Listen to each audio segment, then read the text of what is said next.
Another child, illegally deported by the Russians, has returned to Ukraine. A 12-year-old boy was in the temporarily occupied territory of Ukraine from the first days of the full-scale war and then in Russia. On the eve of the Russian invasion, the boy came to his father in the Luhansk region for 3 days. But due to the Russian invasion, he was under occupation for about 18 months and another 4 months on Russian territory. There, the child even had to study at a Russian school. The mother could not pick up the 12-year-old Ukrainian on her own due to the fact that she is a servicewoman of the Armed Forces of Ukraine. Dmytro Lubinets, Commissioner for Human Rights of the Verkhovna Rada of Ukraine, on Telegram.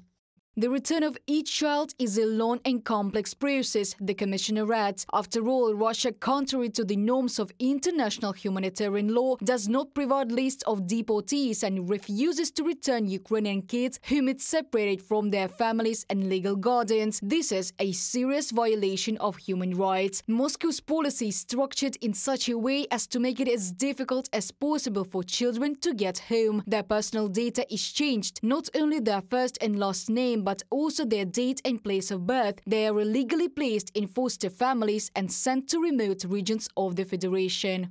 The Russian Federation refuses to return these children, and they are starting to send them to distant regions of Russia from these placement points, which were in the Rostov and Voronezh regions, closer to the border of Ukraine.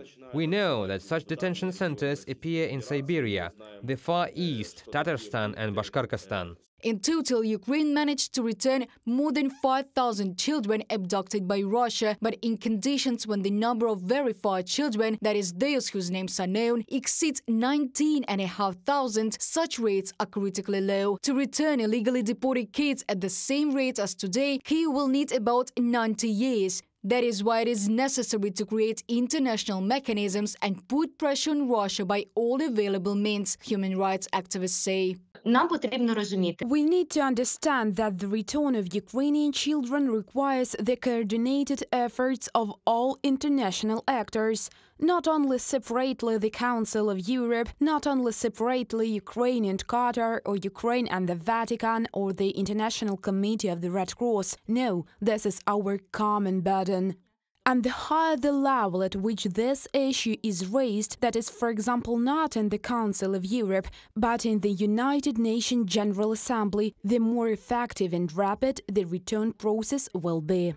According to international humanitarian law, neither public safety nor military necessity can serve as a basis for the forcible transfer of children outside the country. Therefore, what Moscow and Minsk call evacuation, recovery, care and re-education are in fact signs of genocide. Everyone can contribute to the return of Ukrainian children home through the information campaign If You Know, Tell. The Freedom TV and UA TV channels are implementing the project in partnership with the Commissioner for Children's Rights.